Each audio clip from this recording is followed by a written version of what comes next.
dua tatap muka ya. Untuk kemarin kan kita tidak terselenggara kuliahnya, jadi kita rangkap di hari ini. Tadi kita udah bahas tentang sistem memori. Nah, sekarang kita berada di TM kedua. Kita bicara tentang memory case. Memory case. Nah, bentar saya tulis. Memory case. Tulisannya caca gini ya, bacanya case. Masih ada hubungannya dengan sistem memori yang tadi ya, karena memory case ini kan juga bagian dari sistem memori ya. Sistem memori di dalam komputer itu kan utuh dan kompleks ya. Ya tadi ada RAM, ada microprosesor, ada storage. Nah, sampai data kita jadi sebuah file dan tersimpan di storage atau di dalam hard disk. Nah, itu sistem memori yang utuh. Nggak cuma satu perangkat gitu yang terlibat ya, termasuk case. Nah, case ini teknologi yang baru tapi sudah punya peranan gitu. Dan peranan case ini sangat membantu kita. Lurus tengah. Dalam artian, memory case itu barusan ini teknologi yang ditemukan, tapi memberikan dampak yang besar gitu. Memberikan dampak yang berpengaruh terhadap sistem memori secara keseluruhan di komputer. Gitu ya. Nah, jadi gini teman-teman. Tadi sudah kita ilustrasikan ya. Cek dulu, iki wis direkam apa urung ya. Oh, sampun. Kita user ya, atau kita sebagai pengguna itu kan memberikan perintah. Nah, perintah ini disimpan sementara di dalam RAM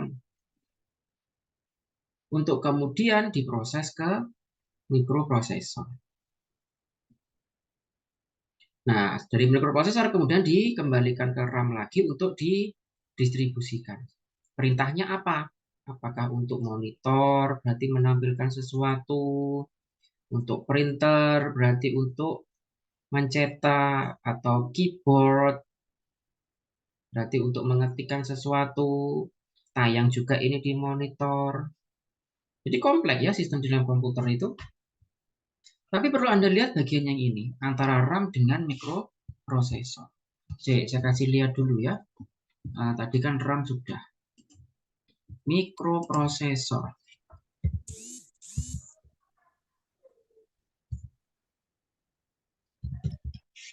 Mikroprosesor. Di tiap komputer selalu ada mikroprosesornya. Bahkan di HP Anda sekarang itu sudah ada mikroprosesornya. Nah ini bantalannya mikroprosesor. Nggak, mikroprosesornya dincep nanti ini. Nih mikroprosesor bentuknya kayak gini lagi. Kakinya banyak. Nah, tuh ya. Nih. Ini mikroprosesornya, ini tempat nancapnya dia di PCB. Jadi ini dincep nanti gini. Biasanya sama orang Indonesia, nah, biasanya ya sama orang Indonesia itu, sama orang Indonesia biasanya di sini dikasih pasta dulu. Baru ini tancepin ke sini. Alasannya biar katanya biar nggak panas gitu. Ya nggak apa-apa sih, toh pastanya juga isolator aja ya. Tapi gimana ya, mikroprosesor itu panas. Karena dia otaknya komputer ya, dia mengendalikan segala sistem yang ada di komputer. Jadi paling panas itu selalu di mikroprosesor. Mungkin Anda pernah mengalami komputer ngehang. Komputer ngehang itu tiba-tiba nggak bisa dipakai gitu ya, hang up aslinya. Ini mau jolek ngarini ngehang. Itu karena mikroprosesornya panas. Jadi mikroprosesor itu terlalu panas, itu mengganggu stabilitas juga. Nah, karena komputernya ngehang. Dan makanya di mikroprosesor itu diberikan kipas khusus biasanya. Kipas yang khusus mengangin-angini mikroprosesor. Nah, nggak ada nih contoh kipas mikroprosesor. Jadi kipasnya didikit, maksudnya kipas itu ya hanya untuk ngedinginin si mikroprosesor. Zaman sekarang nggak cukup dengan kipas rupanya. Mikroprosesor juga diberi komponen aluminium panjang. Namanya ice cool. Sedingin es ya, maksudnya emang untuk mendinginkan si mikroprosesor. Mikroprosesor itu kalau dingin, suhunya stabil itu kecepatannya juga bisa kita andalkan. Performanya juga bisa kita andalkan. Berkata dengan teknologi pendingin plat aluminium itu ya, sekarang komputer, laptop kita kan jauh lebih dingin daripada laptop zaman dulu ya. Laptop zaman dulu itu udah tebal, panas banget. Nah, sekarang kan laptop sekarang tipis dan dingin. Nah, namanya teknologi yang selalu berkembang ya. Nah, perhatikan ke sini. Dari RAM ke mikroprosesor itu memang sudah cepat banget. Cepat banget. RAM itu kecepatannya tinggi, RAM zaman sekarang ya, kecepatannya tinggi-tinggi. Mikroprosesor zaman sekarang juga kecepatannya tinggi-tinggi. Tapi perlu Anda ketahui, dari RAM ke mikroprosesor butuh waktu untuk berjalan. Loh, gitu. Mereka berjalannya di mana? Di mainboard ya namanya.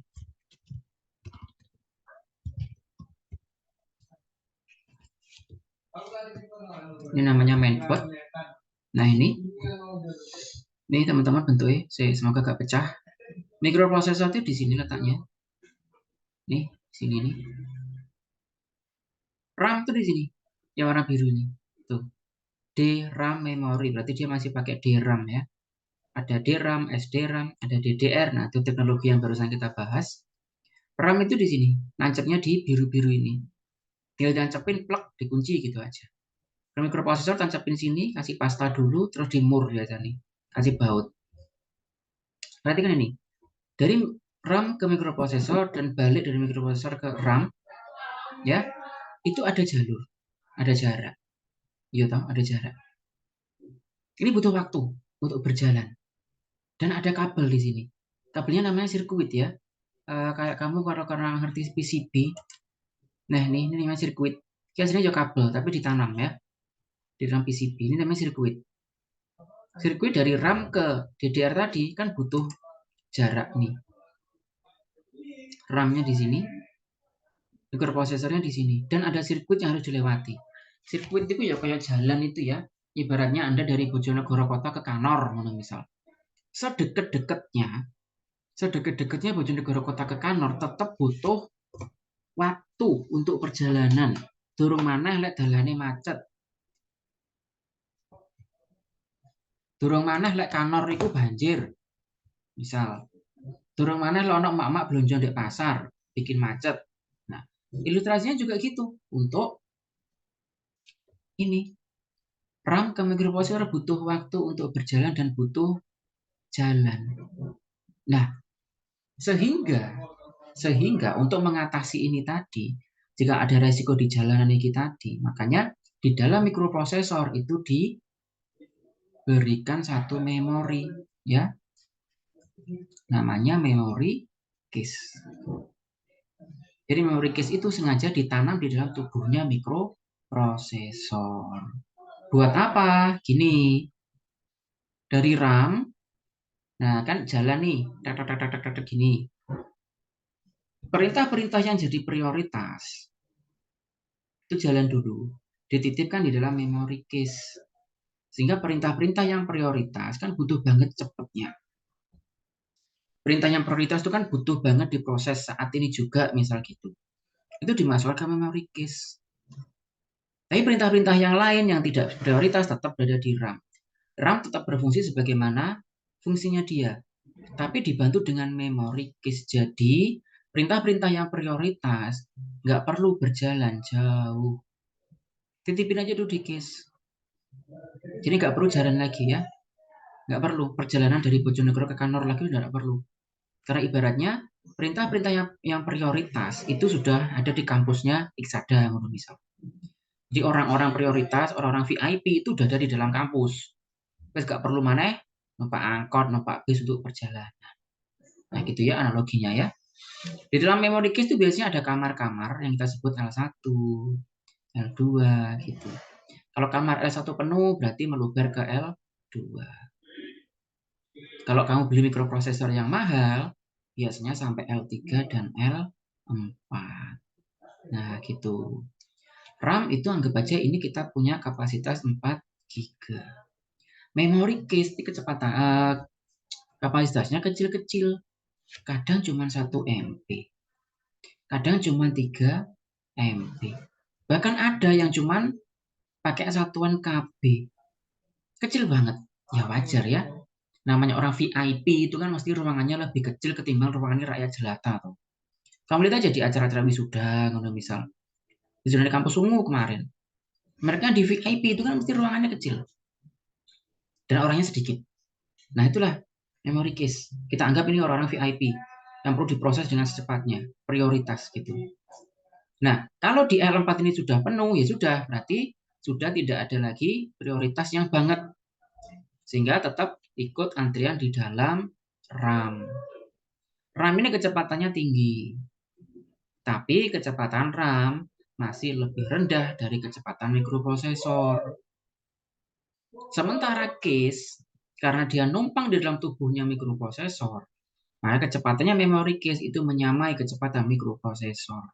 Loh, teknologi ini loh yang berjasa bikin komputer kita zaman sekarang itu cepat-cepat. Coba kamu buka laptopmu yang baru misal. Kamu beli laptopmu itu tahun 2020 aja baca gitu. Power diklik, nah paling buat tinggal melek di load, tinggal dengan HP di load, nah udah selesai bootingnya, terus masuk Windows. Secepat itu gitu. Yang zaman saya dulu waktu SMP itu nyalain komputer, itu nyala nosing, komputernya booting, kadang ditinggal sarapan barang itu. Sampai bootingnya komputer selesai, sampai si Windows itu benar-benar siap. Jangan dulu banget kayak gitu. Nah sekarang, bahkan laptop nggak pakai power ya. Kita buka aja laptopnya, dia nyala, booting loh. Beberapa detik udah siap Windows. Nah ini contohnya. Terus Anda memproses Adobe Photoshop, misal. Gambarnya sangat rumit. Ukuran foto segitu gedenya misalnya ya.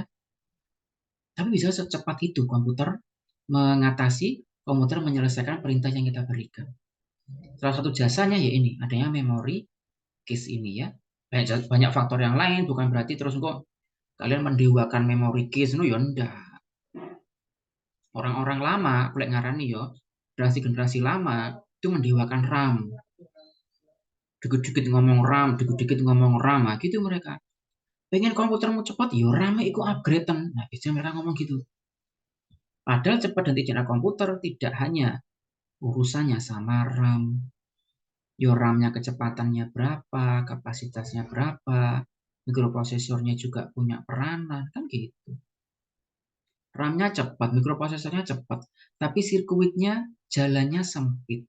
Ya ibarat kamu punya mobil Ferrari, banter banget kan mobil Ferrari, tapi gue lewat nang tengah kota Bojonegoro, ngarepe Hotel Aston Bojonegoro. Sempit jalannya, ya gak kenceng juga itu Ferrari kan. Nah gitu ya logikanya ya. Jadi semua faktor itu harus terpenuhi. Contoh, memory case. Nah, kita coba lihat spesifikasi AMD Ryzen. AMD ini salah satu merek mikroprosesor ya. Kilo. Name, code name, package, teknologi, spesifikasi, bla bla bla bla bla. Di gitu, tulisan di case. Mana enggak lagi case-nya. Tuh. Nampak ya? L1, L2, loh. Ya. L1 data, L1 instruksi, ada L3, loh, ini sampai L4. Ryzen aja semahal itu baru L3. Ryzen tuh mahal ya. Nah, Intel Core itu kalau nggak salah juga di L3 atau L2 malah. Nih, loh, ono case. Jadi sekarang case ini menjadi salah satu komponen penting di dalam mikroprosesor. Bahkan orang-orang yang paham komputer, mau beli laptop, mau beli PC gitu, tetap melihat spesifikasi sampai segininya. Ini Ryzen, coba yang Gold. AMD Gold. Berapa itu AMD Gold? Wah, ini tulisan Jepang. Sosial. Nah, case-nya nggak ditulis. Nggak ditulis case-nya. Nah, ini case-nya. Nah, ini case-nya ditulis. Tuh, cuma 5 MB. Cuma 5 MB gitu ya. Jadi kecil-kecil kapasitas memori case itu. Ya ingat ya tadi, kenapa kok kapasitasnya kecil ya? VIP nggak butuh ruangan banyak. Dan VIP selalu orangnya lebih sedikit. Gitu analoginya. Dan merek prosesor ada banyak ya teman-teman ya. Salah satunya AMD, terus anak mana Intel. Nah, biasanya uang-uangnya sewenang-wenang prosesor lega Intel enggak. Nah, Intel pun juga banyak variannya, ada Core i3, i5, i7, nah macam-macam. Ini harganya bersaing sama AMD, teknologinya juga bersaing sama AMD, Intel sama AMD biasanya untuk laptop sama PC. Kalau HP itu saya ngerti itu Snapdragon. Nah ini juga prosesor ya. Snapdragon, prosesor untuk HP Anda itu. Ada lagi selain Snapdragon itu koyoke MediaTek ya jenenge. Nah, ini MediaTek. Nah, ini juga merek microprosesor. MediaTek Helio, nah ini variannya ya. Tapi merek-mereknya yaitu Intel, MediaTek, Snapdragon. Nah, mungkin Anda Qualcomm, nah itu mungkin Anda lebih paham lah ya untuk HP. Jika ada pertanyaan coba di kolom chat aja.